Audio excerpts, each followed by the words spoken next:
Se Freud estivesse vivo na sociedade atual, ele veria a procrastinação como um dos mais fascinantes e complexos fenômenos psíquicos. Na atualidade, com os avanços tecnológicos, a sobrecarga de informações e o culto à produtividade, a procrastinação se tornou uma epidemia social. Embora esse comportamento seja comumente visto como um simples adiamento de tarefas ou uma falta de disciplina, Freud veria a procrastinação sob uma ótica muito mais profunda, como um reflexo de questões psíquicas subjacentes, envolvendo os mecanismos de defesa, os conflitos entre o id, o ego e o superego e a luta entre o prazer imediato e a frustração a longo prazo. Vamos explorar como ele abordaria esses fenômenos com detalhes.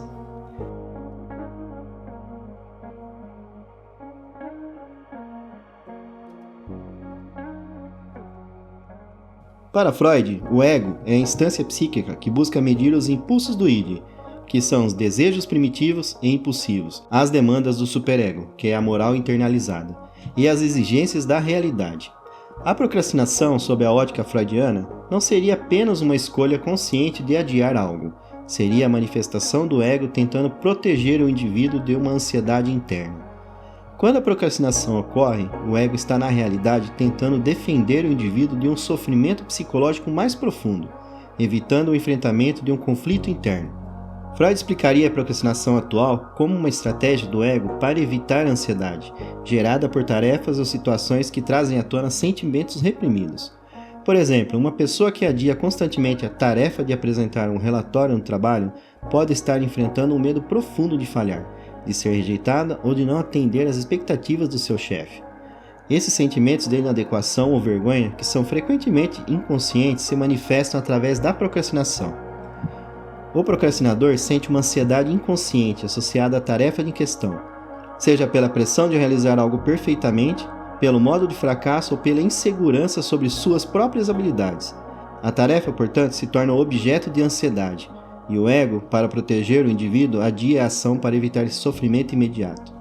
Isso cria um ciclo vicioso, onde o alívio temporário da procrastinação é seguido por um aumento da ansiedade conforme o prazo se aproxima. Freud chamaria isso de uma defesa, um mecanismo inconsciente que busca mitigar o sofrimento, mas que no final aumenta a tensão psíquica.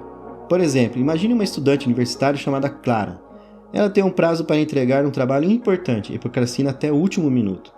Em vez de enfrentar a tarefa, Clara encontra formas de se distrair, como navegar nas redes sociais ou organizar seu quarto. Segundo Freud, Clara pode estar evitando o sentimento de inadequação e medo de não ser boa o suficiente, algo que ela não está disposta a enfrentar conscientemente. Ela não procrastina porque é preguiçosa, mas porque inconscientemente não quer lidar com a ansiedade associada ao medo de falhar. O conceito de repressão é um dos pilares da teoria psicanalítica de Freud. Reprimir é o processo de bloquear pensamentos, sentimentos ou desejos que são emocionalmente perturbadores ou inaceitáveis para a pessoa. A procrastinação pode ser vista sob a ótica da repressão, como uma forma de evitar confrontar algo que está sendo inconscientemente reprimido. Freud acreditava que a repressão é uma defesa fundamental do ego, mas que ela também tem um custo. O material reprimido tende a se manifestar de formas distorcidas, como sintomas. No caso da procrastinação, esse material reprimido pode ser uma tarefa ou um projeto que, por alguma razão, evoca sentimentos de inadequação, raiva ou medo que o indivíduo não quer reconhecer conscientemente. Assim, em vez de lidar com essas emoções, a pessoa procrastina como uma forma de bloquear o que está por trás dessa tarefa. Por exemplo, considere o caso de Felipe, um profissional que constantemente adia a escrita de e-mails importantes. Para ele, escrever e-mails parece uma tarefa simples, mas ele sente um desconforto inexplicável. Ao analisar Freud, poderíamos entender que Felipe está reprimindo sentimentos de raiva ou ressentimento em relação aos seus colegas de trabalho, mas não consegue expressá-los diretamente. A tarefa de escrever o e-mail se torna uma projeção simbólica desses sentimentos reprimidos. A procrastinação, então, se torna uma defesa contra os sentimentos dolorosos que ele não pode ou não quer expressar.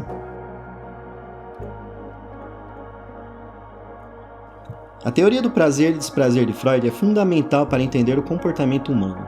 Ele postulava que os seres humanos são motivados principalmente pela busca de prazer e pela evitação do desprazer. No contexto da procrastinação, Freud veria o ato de adiar uma tarefa como uma escolha entre o prazer imediato, uma fuga momentânea com o uso das redes sociais, o descaso ou outras distrações, e o desprazer a longo prazo, a culpa e a ansiedade de não ter cumprido uma tarefa. Freud acreditava que o princípio do prazer, que é buscar uma gratificação imediata, está em constante conflito com o princípio da realidade, a necessidade de lidar com a realidade e as consequências a longo prazo. Quando o procrastinador adia suas responsabilidades, ele busca o prazer imediato, mas acaba se tornando vítima de um sofrimento psicológico futuro. Esse conflito entre a busca do prazer imediato e a necessidade de lidar com a realidade e seus efeitos é central na psique humana e se reflete na procrastinação. Por exemplo, vamos pensar em Luciana, uma jovem profissional que procrastina constantemente suas tarefas no trabalho. Quando tem uma tarefa difícil pela frente, ela prefere assistir vídeos engraçados no YouTube. O prazer imediato das distrações supera o desprazer da responsabilidade. No entanto, conforme o prazo se aproxima, Luciana começa a se sentir culpada e ansiosa. Freud explicaria isso como um conflito entre o princípio do prazer e o princípio da realidade. O superego, segundo Freud, é a parte da psique que representa as normas morais internalizadas e a consciência crítica. O superego é formado a partir da educação e dos valores culturais e sociais. Na sociedade atual, o superego é constantemente alimentado pelas pressões externas, como as expectativas de sucesso, de produtividade e de perfeição. Freud veria a procrastinação como uma reação ao superego excessivamente crítico, que impõe padrões impossíveis de serem atingidos. Ao procrastinar, o indivíduo pode, de certa forma, resistir ao domínio opressor do superego. Por exemplo, imaginemos João, um jovem que sempre se sente pressionado em ser melhor em tudo o que faz, seja no trabalho, na vida pessoal ou nos estudos. Ele procrastina frequentemente, especialmente quando a tarefa em questão envolve grande esforço. Para Freud, essa procrastinação pode ser vista como uma resistência ao superego, que exige muito de João. Ele pode estar evitando o sofrimento que viria de não ser perfeito ou de não atender às expectativas irrealistas de seu próprio superego. Freud acreditava que os sintomas, como a procrastinação, são manifestações de conflitos psíquicos não resolvidos. A procrastinação pode ser vista como um sintoma de um problema mais profundo, um conflito entre o id e o superego. Por exemplo, o indivíduo pode procrastinar porque o prazer de satisfazer seus desejos imediatos entra em conflito com as exigências do seu superego, que pressiona a ser responsável e produtivo. O sintoma da procrastinação nesse caso pode ser uma expressão de uma luta interna entre o desejo de gratificação imediata e o medo da culpa ou da falha. Freud veria isso como uma manifestação do inconsciente, onde o indivíduo está tentando resolver um conflito psíquico sem estar plenamente consciente disso. Vamos pegar o caso de Mariana, uma mãe que procrastina constantemente em suas tarefas domésticas. Ela sente culpa por não ser uma boa mãe, mas também sente uma necessidade de cuidar de si mesma, de ter tempo para descansar. A procrastinação, para Freud, pode ser um reflexo dessa luta interna entre o desejo de descanso e a pressão de ser uma mãe perfeita. Ela adia as tarefas domésticas como uma forma de se proteger do sofrimento emocional gerado pelo conflito interno.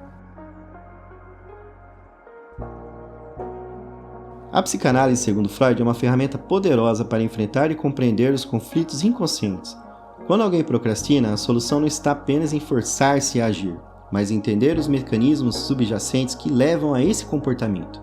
O processo psicanalítico envolve a exploração do inconsciente, o reconhecimento de sentimentos reprimidos e a construção de um ego mais forte e equilibrado.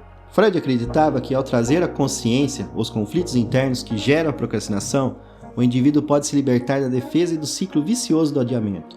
O trabalho psíquico necessário para superar a procrastinação passa pelo entendimento profundo do que está sendo evitado, seja o medo de falhar, o medo de sucesso ou o medo reprimido de evitar o sofrimento.